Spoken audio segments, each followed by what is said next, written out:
Hi there, I am Tanya Windecker and I have complex post-traumatic stress disorder myself. So today I want to talk a little bit about fear and anxiety. They're probably the major kind of symptoms with PTSD, and it can be very debilitating. And when we're looking at kind of more textbooks style definitions, when we're talking about fear, it's really that there is a threat right now in this moment, like if there is an earthquake or something like that, that's fear. But anxiety, generally, when we're speaking about anxiety, it's about something that we predict is going to happen in the future. Okay? I don't know about you, but I'm awesome at predicting disasters.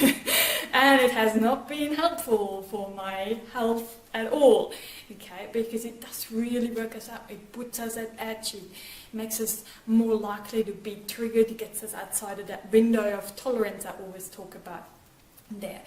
So one of the exercises that really helped me there is to do something that is predictable. Okay, that might sound a bit strange, but it's anything that you do day to day, that you're really familiar with, that you do all the time, you can almost do without thinking, that you're just really comfortable with and it's easy for you. You know, if you can't think of anything, it's always like doing the dishes or ironing or sweeping a floor. Things like that can work as well, polishing a car, things that we have done so many times, we know exactly how to do them.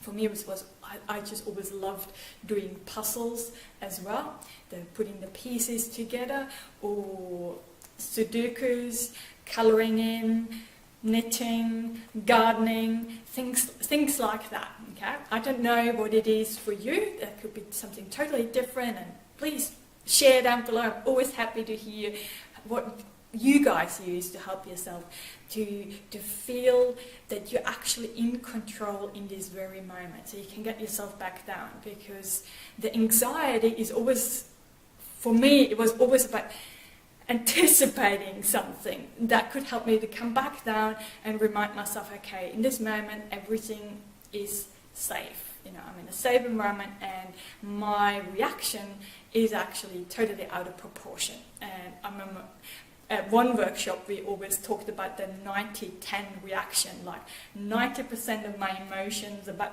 that future thing is actually stemming from my past experience, and only 10% is warranted for that future event I'm anxious about. Okay, so I don't know, there's the 90-10 reaction there. So I used to use that a lot to help myself to think, okay, is this real or is this a 90-10 reaction I'm having there right now?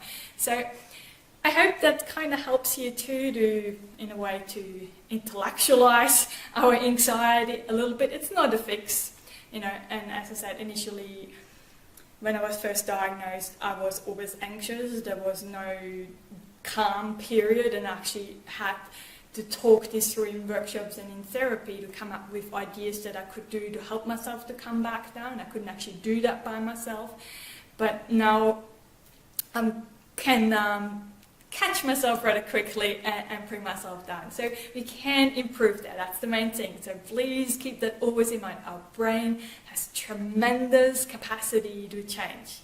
Okay, so that's the most important part of it. But in the meantime, as always, sending you lots and lots of love and rainbows to brighten up the tough times just a little.